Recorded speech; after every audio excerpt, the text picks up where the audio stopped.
네, 다시 우유 얘기해보도록 하겠습니다. 우유는 남아도는데 우유가 비싸요. 자, 그 부분부터 살펴보겠습니다. 임방글 변호사입니다. 안녕하십니까? 안녕하세요. 예, 우유가 지금 남아돈답니다. 오죽하면 월급을 우유로 주겠습니까? 지금 상황 우유 좋아하세요? 아유, 그럼요. 우유 좋아합니다. 좋아하세요? 자, 그래서 저희들이 우유 소비 촉진 차원에서 저희 작가분들이 우유를 한 잔 들고 시작해라라고 하시더라고요. 그래서 제가 준비했습니다. 한 잔 고맙습니다. 드시죠. 예. 뭐 기왕이면 건배라도 한번 할까요, 우유로? 네. 저도 우유 좋아하는데요. 네. 사실 일단 먹고 얘기할까요? 네. 아, 맛있네요. 맛있습니다.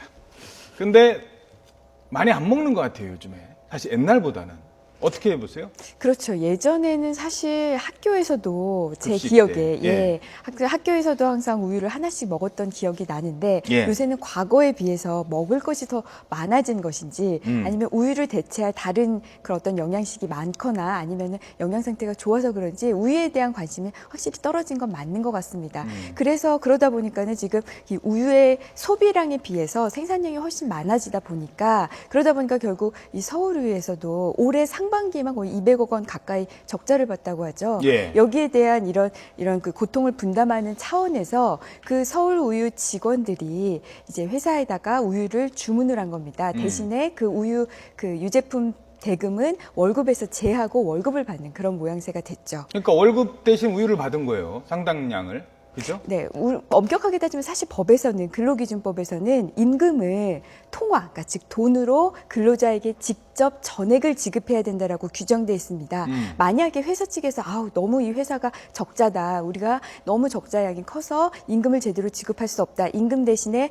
유제품을 주겠으니 받아가라라고 했다면 근로기준법을 딱 정확히 위반을 합니다. 회사가 명령을 했거나 회사가 먼저 하라고 했다면? 예, 그렇죠. 그런데 이제 서울우유 측의 입장에서는 직원들이 먼저 고통분담 차원에서 유제품을 먼저 주문을 했고 거기에 대해서 그 유제품 가격을 제하고 월급이 지급했기 때문에 이것은 이제 근로기준법 위반은 아니다라고 얘기를 하고 있는데요. 하지만 이제 실질적인 의미에서 보면 과연 회사 직원들이 지금 주변에서 전부 다 이렇게 우유를 구입하고 회사의 권유로 우유를 구입하는 그런 분위기라면 한 사람이 아유 저는 우유 싫어하는데요 이렇게 못하지 않습니까? 그렇죠. 우리가 또 사실상 그러기는 쉽지 않은 거겠죠. 특히 뭐 위에 상사나 옆에 동료 직원이 너나 할 것 없이 뭐 10만 원씩 20만 원씩 구입하고 있는 과정에서 예. 자신은 그럴 수 없다라고 한다면은 또 우리 한국 정서상 그러긴 좀 곤란하지 않습니까? 임원은 40% 월급에, 네. 부장은 30%, 팀장은 20%, 직원은 10% 정해져 있다는 게 좀 그렇긴 합니다. 이게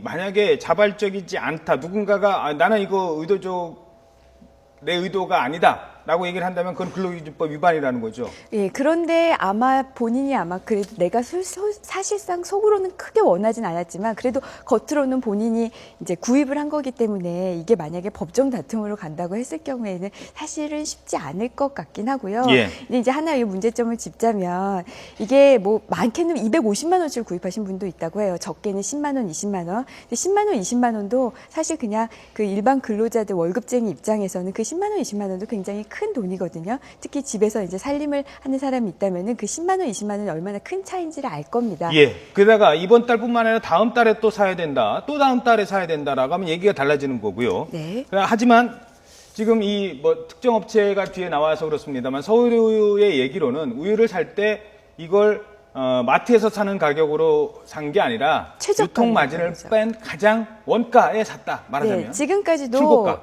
지금까지도 직원이 회사의 제품을 원하면 출고가로 이제 판매를 했다고 합니다. 그러니까 이거 어찌 보면은 직원 복리 차원에서도 이제 행사를 진행한 거다라고 했지만은 우리가 이제 겉에서 볼 때는 아무래도 이게 월급 대신에 회사가 어렵다 보니까 그 월급 대신에 그 월급에 제한 그 금액으로 회사의 제품을 사준 그런 모양새가 됐는데 이게 결론적으로 이런 문제를 해결하려면 정말 이 우유의 소비와 이 공급의 그 균형을 좀 맞춰야 되는 예. 그런 상황이라고 보시면 되겠습니다.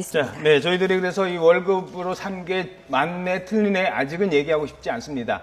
오죽하면 였겠습니까? 하지만 이런 게 반복되는 안 된다는 점도 지적을 해드리고 싶고요.